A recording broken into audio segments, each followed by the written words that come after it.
Ici c'est Brest. Ici c'est Brest. Ici c'est Brest. Ici c'est Brest. Qui est de Brest? Elle aime bien Grougy, ma femme. Le doublé de Jérémy Le Doiron. Donnez-lui le ballon d'or.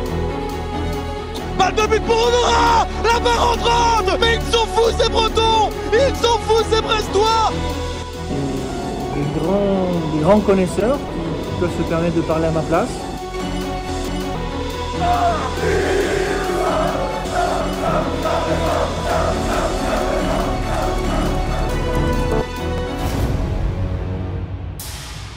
C'est bon d'aimer le Stade brestois. Brestoise, Brestois, la Ligue 1, c'est bien reparti. Et de quelle manière? On ne va pas revenir tout de suite sur la victoire brestoise face à Lens, puisque comme l'an dernier, Brestonner a fait le choix de conserver un rythme de retour sur peut-être tous les 3-4 matchs. Mais dans le même temps, on essaye de relancer un format que nous, on estime nécessaire. C'est le format de présentation des adversaires, pas un supporter adverse. Et pour démarrer cette saison, on se retrouve avec un promu. Un promu et pas n'importe lequel, le champion de France de Ligue 2, Le Havre. Promu après quand même 14 ans passés en Ligue 2, les Havrais ont débuté la saison sur la pelouse de Montpellier par un match nul assez encourageant de partout. Le Havre sera sûrement un candidat au maintien, donc un rival du Stade Brestois 29 cette saison. Et c'est surtout une équipe qui a connu beaucoup de changements cet été, mais forcément le changement qui, nous, de Brest, nous paraît un peu lointain. C'est pour ça qu'aujourd'hui, nous, on est très heureux de recevoir Mathis de Hackmen, qui va venir nous parler de cette équipe havraise, de ce promu havrais. Mathis, merci d'être présent. Avant toute chose, puisque voilà, vous êtes nouveau en Ligue 1, nouveau sur le podcast, est-ce que tu peux nous présenter rapidement ce que c'est Hackmen ? Salut. Du coup, nous sommes Hackmen, un compte géré bénévolement par des supporters du HAC qui relayent l'actualité autour du club doyen. On essaie aussi de créer des concepts novateurs visant à recréer le lien autour du club et les jeunes de la ville, quelque chose qui serait bénéfique pour tout le monde. On est à suivre sur Twitter et Instagram avec le @Hackmen_. Alors, je l'ai dit, Mathis, la semaine dernière, Le Havre a livré son premier match de Ligue 1 après 14 ans sur la pelouse de Montpellier. Ça s'est soldé sur un match nul de partout. Qu'est-ce que t'en as pensé, toi ? Est-ce que tu as trouvé Le Havre rassurant, inquiétant ? Notre premier match, on peut dire très clairement qu'il a été très encourageant. On a commencé avec un 5-3-2 qui a mis en difficulté Montpellier. On a d'ailleurs eu comme affirmation que le système de jeu n'était pas fixe et pouvait être changé tout au long de la saison et pourquoi pas aussi en fonction de l'adversaire. On a d'ailleurs ouvert le score sur quelque chose qui est dû à tout sauf un hasard, sur coup franc. Alors, pour ceux qui ont vu l'action, c'est vrai avec beaucoup de réussite, mais c'est la manière où on a marqué la majorité de nos buts l'année dernière, sur coup de pied arrêté. C'est aussi pour ça que notre meilleur buteur n'est pas un attaquant et qu'on a cette impression que n'importe quel joueur peut marquer dans notre effectif. Ensuite, on a été affaibli par les 2 buts de la Paillade, par leur nouvel attaquant. Mais on a gardé ce qu'on savait faire. On est repassé en 4-3-3. Elsner, notre entraîneur, a fait sortir Loïc Nego, qui jouait piston droit pour le pressing et l'animation offensive. Et les entrées de nos piliers comme Granzir et Keshta, que Granzir vous connaissez bien d'ailleurs, nous ont fait retrouver une sorte de confiance et de mécanismes naturels qui nous ont permis d'égaliser dans les derniers instants du match sur une très belle action. Le match, on le considère comme très réussi. On a vu tout au long de la pré-saison que notre progression évoluait positivement à chaque match. Après, on a toujours ce gros point noir qui est l'absence de numéro 9. Justement, tu évoques un mercato qui n'est pas encore terminé, avec notamment l'absence d'un numéro 9. Si je me trompe pas, la saison passée, le HAC est quand même monté sans avoir de véritable buteur, puisque personne n'avait marqué plus de 6 buts au Havre la saison passée. Mais c'était la preuve que le Havre avait un effectif homogène et un collectif très solide. La question, c'est de savoir si le mercato estival a chamboulé cet effectif havrais qui, justement, comme j'ai dit, semblait un peu homogène, mais avait peut-être besoin de changement. Le mercato, il est très satisfaisant, mais en effet, il est pas terminé. Ces derniers, il a été fait de manière séquencée, c'est-à-dire qu'on a d'abord commencé par la défense, puis le milieu, pour finir par l'attaque. Ce qui veut dire que le ou les buteurs en arrivée n'auront donc pas connu la pré-saison et seront probablement mis directement dans le bain en Ligue 1. Ceci étant dit, on a eu quelque chose comme 6 départs. On a eu Jamal Thiaré qui était notre neuf de longue date. Elias Mahmoud qui est parti au FC Lausanne, Lecal qui était notre 6 et notre capitaine. Richardson, qui est le nouveau milieu de terrain de Reims, qui sort d'une excellente saison en Ligue 2 avec le HAC. Il y a eu Chadli qui est parti en prêt à Concarneau et Wahib, un défenseur. D'autres sont en instance de départ, comme Kitala et Cornet. Et derrière, on a eu 10 recrues. On a eu Loïc Nego, un latéral droit international hongrois qui a été formé au FC Nantes. On a eu Johan Salmier, qui est un défenseur de 3 qui a beaucoup d'expérience en Ligue 1. Cheikh Doumbia, un défenseur gauche qui provient de Lorient, qui est également joueur avec l'équipe de France U19. Issa Soumaré, un ailier qu'on a rencontré assez fréquemment contre QRM, qui était très prometteur et percutant.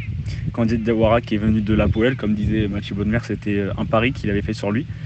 Rassoul Ndiaye, c'est une des bonnes pioches de Mathieu Bodmer, qui est en provenance du FC Sochaux-Montbéliard, qui ressort d'une excellente saison en Ligue 2.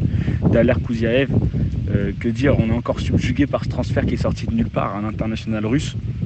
Milieu de terrain de 30 ans en arrivance du Zénith Saint-Pétersbourg, arrivé libre avec une valeur marchande de 10 millions, qui est complètement ahurissant pour nous, puisque notre plus gros achat est de 2 millions, presque 3 avec Tino Kadewere. Mais c'est surtout avec ces 30 matchs en Coupe d'Europe, dont Ligue des Champions, qui font toute son expérience, qui nous sera grandement nécessaire. On a eu Abdoulaye Touré, qui est un milieu défensif qui provient de la Genoa en Série B, qui est passé également par Nantes, et le dernier en date, Emmanuel Sabi, un ailier international américain en provenance d'Audense. Après, le mercato, c'est aussi les paris long terme. En janvier dernier, on recrute Oussama Targaline, un U19 de l'Olympique de Marseille, qui est venu nous donner une profondeur de banc alors qu'on était trop juste au milieu de terrain. Avec la blessure de Keshta, il prend une place de titulaire et puis il prend sa place complètement. Aujourd'hui, il pallie totalement la perte de Lecal parti au Qatar. Malgré le fait qu'il ne joue pas dans le même registre, je mets une pièce sur le fait qu'il finira nominé en pépite de la saison. Et je dis pas ça parce que je suis vrai. Mais c'est aussi les prolongations avec Grand Sire, Keshta et Sangante, notre capitaine. Keshta et Sangante étaient vraiment sollicités cet été, mais ils ont accepté de continuer à jouer sous nos couleurs encore quelques temps pour notre plus grand plaisir. Concrètement, en défense et au milieu, on est calé, même très bien. Mais le manque cuisant de neuf se fait ressentir sur le terrain et on le réclame tous. Nous étions sur le cousin de Erling Haaland avant qu'il choisisse l'argent plutôt que le projet sportif. Mais on verra par la suite et on fait totalement confiance en Bodmer et Roussier. Tu évoques le projet mené par Mathieu Bodmer et par Lucas Elsner. Si tu veux bien, on revient sur Lucas Elsner. C'est quelqu'un qui retrouve la Ligue 1 après une descente avec Amiens il y a quelques années, mais qui revient une nouvelle fois avec une étiquette d'être un entraîneur joueur. Est-ce que c'est toujours le cas ? Est-ce qu'on doit s'attendre finalement à un Havre particulièrement joueur cette saison, et notamment dès ce week-end face à Brest ? Je dirais que de ce qu'on voit depuis le début de la préparation et avec le premier match en Ligue 1, le HAC est beaucoup plus défensif que l'an dernier. Ça se reflète dans le schéma tactique à 5 derrière en début de match, mais ça peut évoluer au fil du match justement. Mais Elsner, il a quand même l'ambition d'aller presser haut, notamment par l'intermédiaire des 2 attaquants et des 2 pistons sur les côtés, et d'avoir des phases de jeu construites. Il ne cherchera pas à rendre le ballon dès qu'on a la balle. Après, il n'y a pas de secret. Je pense que si on ouvre la marque, il est possible que le bloc soit bien plus bas. Et à l'inverse, si vous ouvrez le score, que le jeu soit bien plus offensif. Tu l'as dit à plusieurs reprises, le Havre va accueillir un match de Ligue 1 pour la première fois en 14 ans, pour la première fois dans l'histoire du stade Océane. Très beau stade en passant. Ça sera aussi un match entre 2 équipes candidates au maintien, qui plus est, et on peut déjà penser qu'une défaite laisserait beaucoup de traces d'un côté comme de l'autre. Conséquent, tu t'attends un peu à quel type de match ? L'ambiance, elle va être électrique au stade Océane. C'est le premier match en Ligue 1 depuis 14 ans, premier match en Ligue 1 de l'histoire du stade Océane. Les Havrais, je pense qu'ils vont être poussés par cette énergie comme ils l'ont ressenti l'année dernière.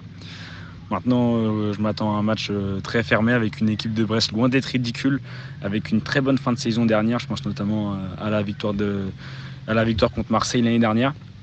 Après, là où on faisait la différence, là on ne peut pas la faire. On ne peut pas vous dire de vous étonner face au climat potentiel ce dimanche puisque vous êtes breton. Si le climat effectivement ne nous surprendra pas, nous supporters brestois, en revanche les surprises elles peuvent venir du terrain. Y compris pour vous, y compris pour nous. Peut-être pour essayer de les prévenir, est-ce qu'on peut essayer d'identifier les hommes à suivre lors de cette rencontre ? Pour toi, ça va être qui les hommes forts ? Du côté du Havre, il serait intéressant de suivre Targaline qui monte clairement en puissance et Sabi s'il est titulaire.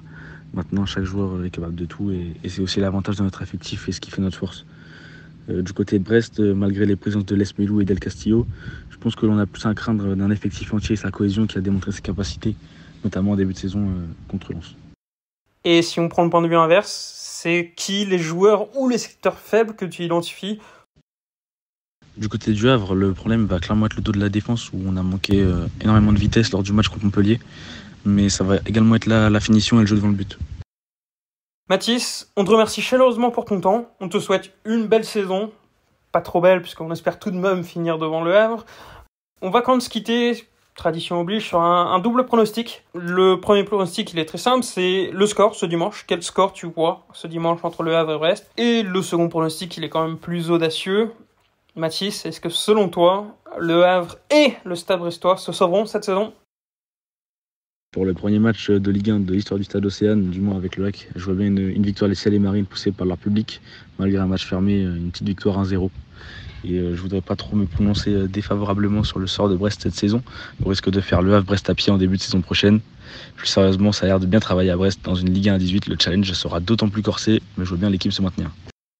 Merci beaucoup Mathis, on te souhaite un bon match, on te souhaite une bonne saison et de notre côté on te souhaite une bonne fin de semaine aux supporters brestois. On se donne rendez-vous ce dimanche à 15h, déplacement difficile au Stade Océane à suivre sur Prime Video, un match que vous pouvez également suivre sur le Discord de Brestonaire où vous pouvez réagir en direct au match avec une bonne quarantaine de personnes et comme d'habitude, vous pouvez toujours réagir sur Twitter. Nous, on est disponible, on est là pour échanger avec vous. On vous souhaite un bon match et allez Brest!